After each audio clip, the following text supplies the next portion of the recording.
Hey guys, so I was watching one of the newer Rick and Morty episodes that was released a couple of weeks ago, when a character said something that really caught my attention. And we all know that at the end of this line, there's only one creature worth killing. The man in the white coat. Yes, at the end of this line, there's only one creature worth killing, the man in the white coat. Now, I know that this is just one sentence, and I can't make any claims from one sentence alone, let alone something as ambiguous as this. But there is something about the way it's presented that makes it stand out to me. Maybe it's the fact that this is the opening dialogue of the episode. Well, close to it, because Tickets Please isn't really what I would consider to be genuine dialogue.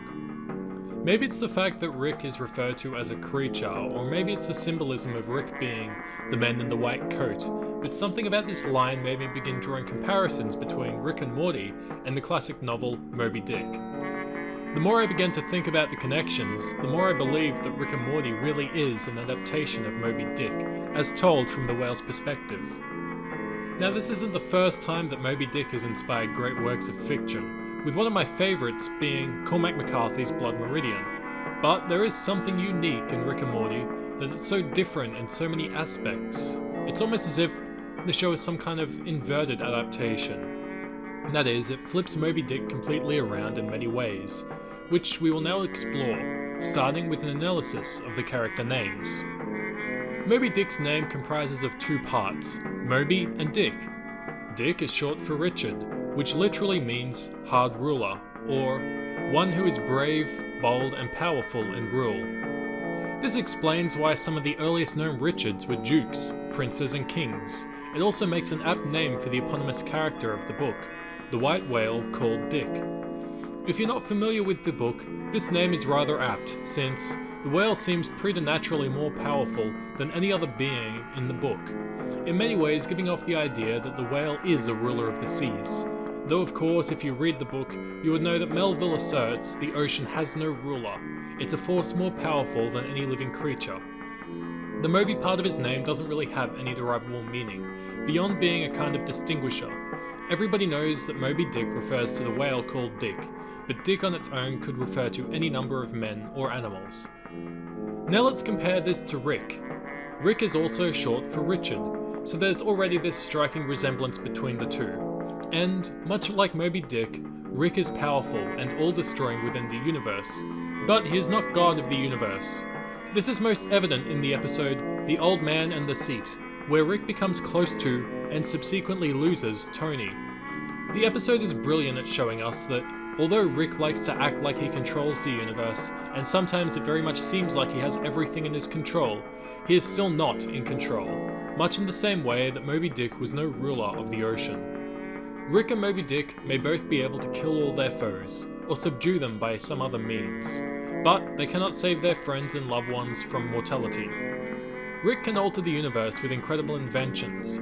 Moby-Dick can create strong currents with a flex of his tail, but they are still forever powerless against certain grand and abstract forces. What about Morty then, you ask? The name has French origins meaning Dead Sea, which can be interpreted as meaning lake, but I'd rather stick with the Dead Sea translation. When we think about Moby-Dick, we think about this lone great white whale, isolated and surrounded by a lifeless sea, or perhaps a dead sea.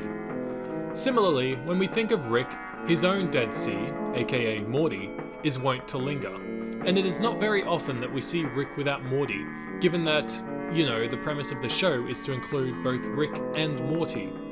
Furthermore, Morty very much resembles Moby in sound, and so the very title of the show, Rick and Morty, is as if it's flipped around Moby-Dick. This is just one example of the way this show seems to adapt Moby-Dick in some kind of mirrored and flipped around way. The show is also a reverse of Moby-Dick in the way it follows Rick's story, rather than that of the Pequod. But then that raises a further question of, what in Rick and Morty is the Pequod? I think a good place to start is to ask, who in Rick and Morty closest resembles Captain Ahab? And my answer to this is the character which fans often dub as Evil Morty. I, however, shall refer to him as Captain Morty, since there's no concrete evidence to actually suggest that this eye-patch donning Morty is evil. At least, no more evil than the Rick Sanchez we follow throughout the show. So why do I think Captain Morty can be likened to Ahab? One word: revenge. Captain Morty is determined to get back at Rick's and Morty's alike, much as Ahab was determined to kill the white whale that took his leg. What exactly has been taken from Captain Morty I cannot tell. I initially thought that his eye had somehow been damaged by a Rick or a Morty, due to the eye patch we see when we first meet him, but as the series went on, this became less plausible.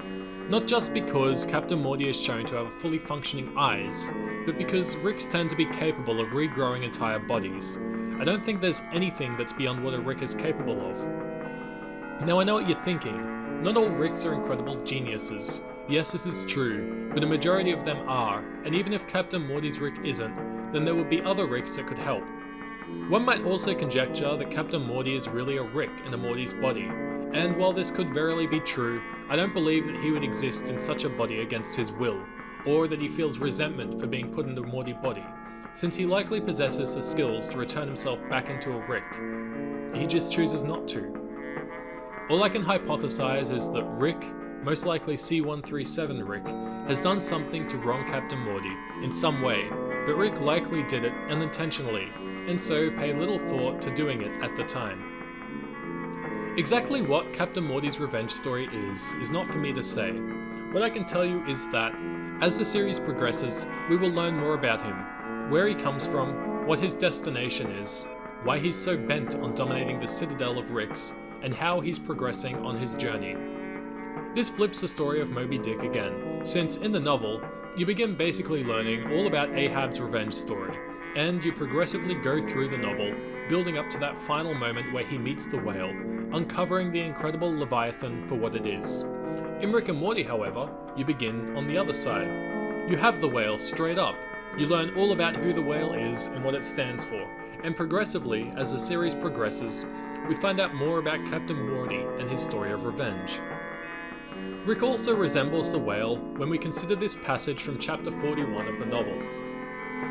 One of the wild suggestions referred to as at last coming to be linked with the white whale in the minds of the superstitiously inclined was the unearthly conceit that Moby-Dick was ubiquitous, that he had actually been encountered in opposite latitudes at one and the same instant of time. Nor credulous as such minds must have been, was this conceit altogether without some faint show of superstitious probability, for as the secrets of the currents in the seas have never yet been divulged, even to the most erudite research, so the hidden ways of the sperm whale, when beneath the surface, remain, in great part, unaccountable to his pursuers, and from time to time have originated the most curious and contradictory speculations regarding them, especially concerning the mystic modes whereby, after sounding to a great depth, he transports himself with such vast swiftness to the most widely distant points.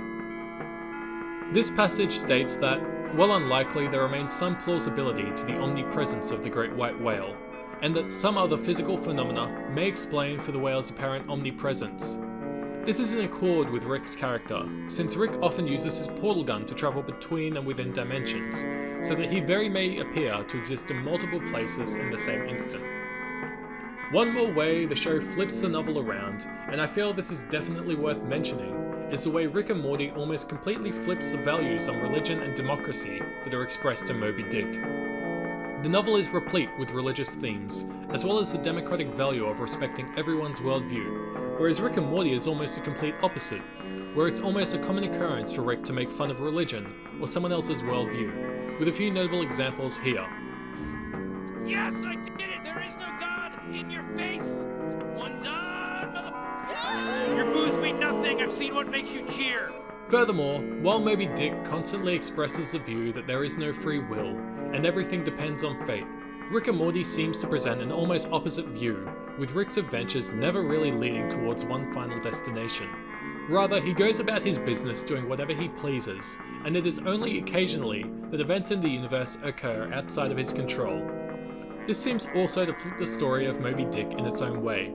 In the novel, Ahab is purposefully set out on a journey with one end in mind. Meanwhile, Moby-Dick is roaming almost entirely freely throughout the four oceans. Eventually, Ahab finds Moby-Dick, much like Captain Morty will find his Rick. But, much like the novel, Rick runs into Captain Morty because of Captain Morty's efforts, not because he was necessarily seeking out this Morty. Likewise, I believe that Rick will kill Captain Morty, and that Captain Morty will inevitably suffer the same fate as Captain Ahab. Anyway, I think that summarizes all I had to say about this connection for now. Let me know what you guys thought in the comments, and be sure to like and subscribe, and I'll be sure to release more quote-unquote content in the future.